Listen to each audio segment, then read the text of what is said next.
जय हिंद दोस्तों, Nikhil stock academy में एक बार फिर से आपका स्वागत है। दोस्तों हम आज एक सबसे पहले कमेंट लेते हैं।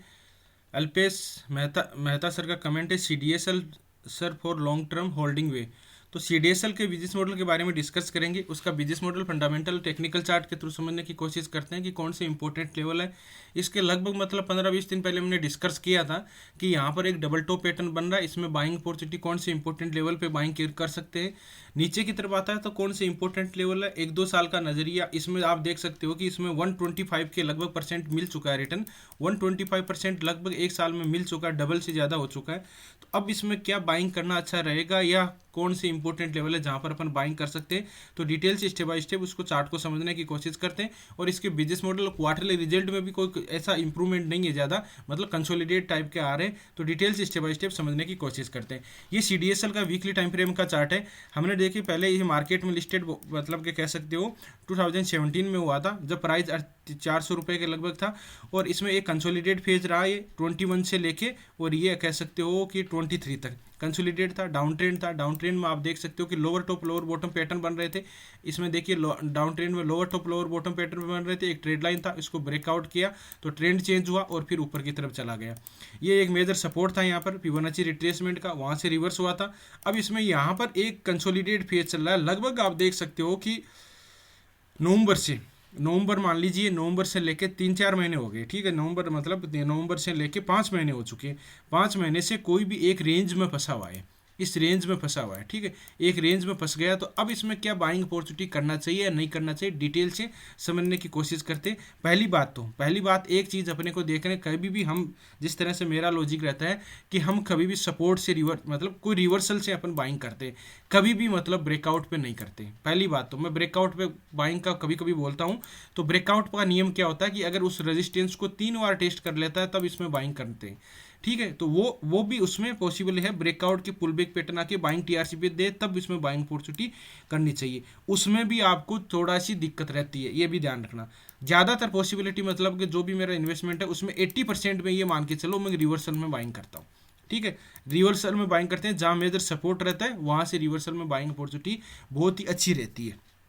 ठीक है, अब इसमें देखिए यहाँ से कोई कंसोलिडेट फिर चल रहा है। अब देखो मंथली टाइम फ्रेम में एक बार मैं कन्वर्ट कर देता हूँ। मंथली टाइम फ्रेम में क्या दिखाई दे रहा है, उस टाइम हमने डिस्कस किया तो वीकली टाइम फ्रेम में डबल टॉप पैटर्न बन रहा था। अभी मंथली टाइम फ्रेम में डबल टॉप टाइप का पैटर्न बना है यहाँ पर। अब बना है, कोई भी ऐसा मतलब कि सिग्नल नहीं कि डबल टॉप पैटर्न बना। पिछली बार भी बना था, लेकिन कोई भी डबल टॉप पैटर्न बनने के बाद में एम पैटर्न बनता है। एम पैटर्न का उसको नीचे की तरफ, जिस तरह से 3 तरह के एम पैटर्न होते हैं। ठीक है, एक तो डबल टॉप पैटर्न होता है तो ये नॉर्मली होता है, एक फिर बाद में होता है तो ये यहाँ से मतलब पहले से ही रिवर्स हो जाता है, और फिर तीसरा होता है तो ये रिवर्स होता है। ये थोड़ा सा ऊपर ज़्यादा हो गया, ऊपर जाके फिर आता है। तो ये देखो तीसरा टाइप का पैटर्न है, ये ऊपर जाके फिर आया है। तो यहाँ पर अभी तक कोई भी सेलिंग TRCP इस महीने बनती है। ठीक है, अब क्या होता है मंथली टाइम फ्रेम का बता रहा हूँ, वीकली टाइम फ्रेम में कुछ और भी हो सकता है, लेकिन इस मार्च को आपको एक बार इस कैंडल को बनने देना है। ठीक है, मंथली टाइम फ्रेम में इस कैंडल को यहाँ पर बन जाती है, और मतलब कि ये इसको कोई सेलिंग TRCP बन जाती है। सेलिंग TRCP बनेगी अगर यहाँ क्लोज हो जाती है ना, तो इसका कैंडलस्टिक पैटर्न कौन सा बन जाएगा, BSC इनकल्पिंग पैटर्न बन जाएगा। और फिर बाद में इसके लो को ब्रेक कर देगा तो ये डबल टॉप पैटर्न बन के एम पैटर्न ए बनने की पॉसिबिलिटी बन जाएगी। अब मैं इसलिए क्यों बोल रहा हूँ इस स्टॉक में नेगेटिव की थोड़ा सी व्यू क्यों है, क्योंकि देखो लगभग 150 गुना, मतलब 150 गुना का 125% मिल चुका है यहाँ पर। तो सपोर्ट ब्रेकआउट पर बाइंग करने का कोई मतलब नहीं है। ठीक है, बाइंग करेंगे तो ब्रेकआउट में फंसने की पॉसिबिलिटी बहुत ज़्यादा है, क्योंकि डबल तो हो चुका, तो एक बार कंसोलिडेट होना है। अब थोड़ा बहुत नीचे आए तब इसमें बाइंग कर सकते हैं अपन। ठीक है, तो अब नीचे लेवल कौन से उसको अपन समझने की कोशिश करते हैं। ये ऊपर जा सकता है, ऐसी बात नहीं जा सकता। ठीक है, डबल टॉप पैटर्न फेल भी तो हो जाते हैं, ऐसा जरूरी थोड़े। लेकिन रीजन ये है, मैं रीजन डबल टॉप पैटर्न की बात नहीं बोला। डबल टॉप पैटर्न की बजाय इसमें 120%, 50%, मतलब 125% रिटर्न मिल चुका है। तो एक बार प्राइस को कंसोलिडेट होना बहुत ज़रूरी है, तब अपने, नहीं तो ये कहीं भी फंसा सकता है। पहली चीज़ इस चीज़ का आपने ध्यान रखना है। अब देखिए यहाँ पर, अब इसका थोड़ा सी ये चार्ट आ गया। अब लेवल कौन से हैं जो जहाँ पर बाइंग सही बैठेगी, सब जिसको बाइंग करनी है वो ये लेवल है। ठीक है, अब लेवल कितने, 1600 के लगभग है। 1600 हो सकता है, और या फिर बाद में ये हो सकता है 15, मतलब 1550 से लेकर 1650 तक। ध्यान दीजिए, 1550 से लेकर 1650 इस रेंज में कहीं भी आके इस रेंज में कहीं भी आके ये डबल, अब इस रेंज में आने के दो फायदे हैं, ये प्राइस जो है ये जहाँ से जाएगा कंसोलिडेट भी हो जाएगा, डबल टॉप पैटर्न अगर कंफर्म हो जाता है तो उसका डबल टॉप पैटर्न बन के एम पैटर्न कंप्लीट होके यहाँ पर वो लेवल मिल जाएगा और एग्जैक्ट अपने को ये लेवल पर यहाँ पर प्राप्त हो जाएंगे। ठीक है, तो 1600-1500 के लगभग आए तब वहाँ पर बाइंग अपॉर्चुनिटी कर सकते हैं। जो पहले से इन्वेस्ट है वो बने रह सकते हैं, ऐसा नहीं क्योंकि बार बार एंट्री करोगे ऐसा नहीं कि ये यहाँ से आ जाएगा, बहुत अभी तक नहीं है, बाद में कोई इसको नीचे की तरफ ब्रेक डाउन कर देता है तो अलग चीज़ है, लेकिन अभी तक चार्ट में कुछ भी नहीं। तो अब देखिए एक इसमें रीज़न मेरे को क्या दिखाई दे रहा है, क्योंकि डाइवर्जन दिखाई दे रहे हैं।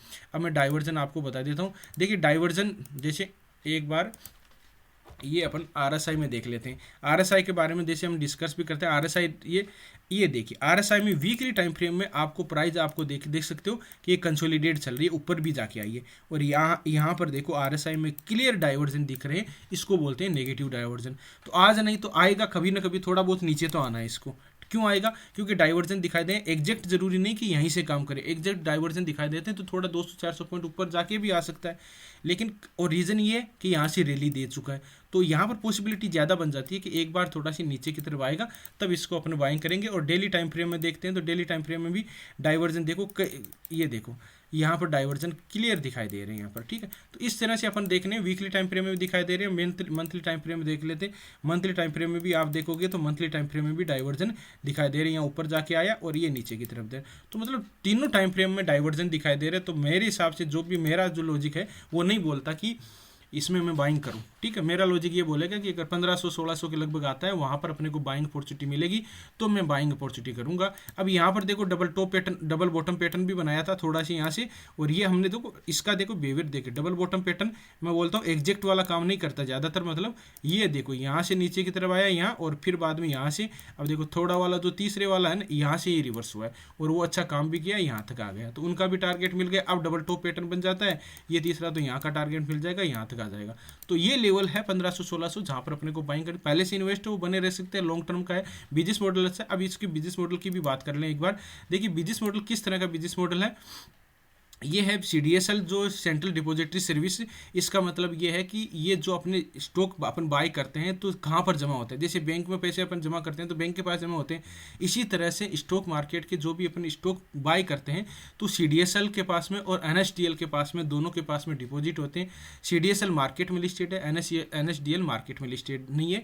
तो ये अपने आपके पास जब भी आप ध्यान रखना कोई भी स्टॉक सेल करते हो तो अपने उसके बाद में अपने पास मैसेज आ जाता है कि अपने इनसे सेल कर दिया है। ठीक है, तो ये है 1 करोड़ के लगभग होंगे। इसका थोड़ा सी इसका अगर साइड पे चलते हैं तो देख लेते हैं एक बार।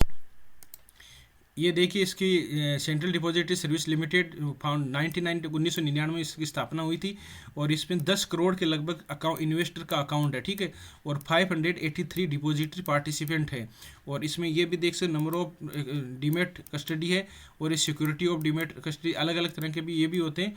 तो इसमें अपने को इस तरह का आप और भी साइट पे जाके थोड़ा सी विजिट कर सकते हो। मेन ये इसका बिजनेस मॉडल है। और बिजनेस मॉडल की और की बात की जाए तो इसमें देखिए और बिजनेस में इसमें आप क्लिक करेंगे तो और पता चल जाएगा।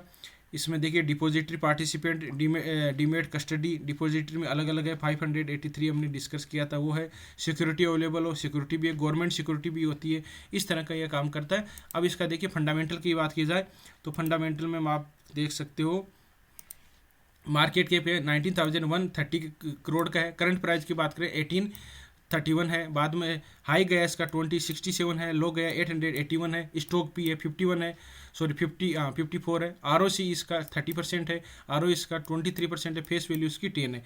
तो ये इस तरह का इसका है। फिर बाद में देख लेते हैं शेयर होल्डिंग पैटर्न, सॉरी पहले क्वार्टरली रिजल्ट देखते हैं। क्वार्टरली रिजल्ट में देखते हैं कि क्वार्टरली रिजल्ट किस तरह से है। सेल देखेंगे, एक्सपेंडिचर, नेट प्रॉफिट। सेल में जून सितंबर दिसंबर का 150 था, बाद में 207 आ गया, 214 आ गया। एक्सपेंडिचर की बात करें तो 70 आ गया, फिर 79 आ गया, फिर 84 हो गया। ये इस तरह का एक्सपेंडिचर है। नेट प्रॉफिट की बात करेंगे तो नेट प्रॉफिट में देखो किस तरह से देख सकते हो। अदर इनकम का सोर्स है, अदर इनकम का सोर्स भी 2 करोड़ कम हुआ है। नेट प्रॉफिट में देखोगे तो यहाँ पर 2 करोड़ का वही एकदम लगभग, मतलब लगभग कह सकते हो। पहले 79 करोड़ का प्रॉफिट था पर 109 का हो गया, 107 है, तो थोड़ा बहुत ही कम हुआ है, कोई ज़्यादा इसमें कमी की बात नहीं है। बैलेंस शीट की बात की, इक्विटी कैपिटल 104 करोड़ का है। 1122 इसका रिजर्व है, बाद में 200 इसका बोरोइंग है, तो ज़्यादा इसका कर्जा भी नहीं। बिजनेस मॉडल ठीक, बिजनेस मॉडल बहुत ही शानदार है। शेयर होल्डिंग पैटर्न की प्रमोटर के पास में होल्डिंग 15% है, DIs के पास में 18% है, सॉरी प्रमोटर के पास में 50% है, एफआईज के पास में 18% है, डीआईज के पास में 21% है, पब्लिक के पास में 45% होल्डिंग है। बहुत ही अच्छी है, 7 लाख लगभग लोगों ने इसमें इन्वेस्ट कर रखा है। अब अच्छा है, सारा काम सिस्टम है इसमें, बस एक ही रीज़न दिखा रहा है कि यहाँ पर डाइवर्जन दिखाई दे रहे हैं, तो हम मेरे को कोई भी बाइंग अपॉर्चुनिटी नहीं करनी चाहिए। बाइंग अपॉर्चुनिटी हमने लेवल डिस्कस किए, वो इंपॉर्टेंट लेवल है जहाँ पर अपन बाइंग कर सकते हैं। ये मैं वापस रिपीट कर देता हूँ, लगभग 1660 का लगभग, मतलब आप देख सकते हो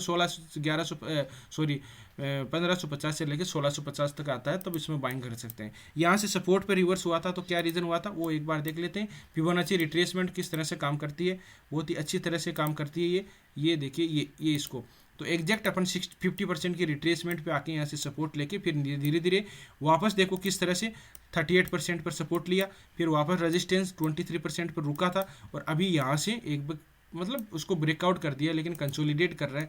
तो अब ज़्यादा पॉसिबिलिटी बन जाती है कि एक बार थोड़ा सी प्राइस को एडजस्ट कर देता है तो हम बाइंग करेंगे। आपको समझ लीजिए टीवी पर कोई कितना ही बोल रखा हो, लेकिन अपना सेटअप पे काम करेगा तब ये मतलब कि सही अपन जगह पर बाई कर पाएंगे। तो वही लेवल है 1500 के लगभग 1600 लगभग वहाँ पर मिलता है, तो बाइंग अपॉर्चुनिटी पहले से इन्वेस्ट है।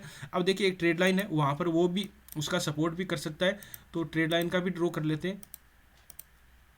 ट्रेड लाइन देखो, ये ट्रेड लाइन है जो, तो ये ट्रेड लाइन तो कह सकते हैं बहुत ही थोड़ा सी, अगर इसको थोड़ा सी, इसको अपन जिस तरह से बार बार स्विंग हाई बन रहा था, ये तो बहुत इस तरह से आएगा, तो ये कंसोलिडेट कर सकता है। अब कंसोलिडेट कितना करे वो देखो कोई पता नहीं है।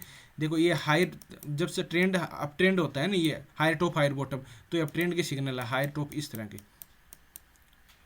तो इस तरह से स्टॉक में रणनीति बता सकते हो। आपको इंपॉर्टेंट लेवल का बारे में ध्यान रखना है। अब डाइवर्जन दिखा दें तो वहाँ पर बाइंग अपॉर्चुनिटी नहीं बनती। वीडियो देखने के लिए बहुत बहुत धन्यवाद, मिलते हैं नेक्स्ट वीडियो में, तब तक के लिए दोस्तों बाय बाय, जय हिंद।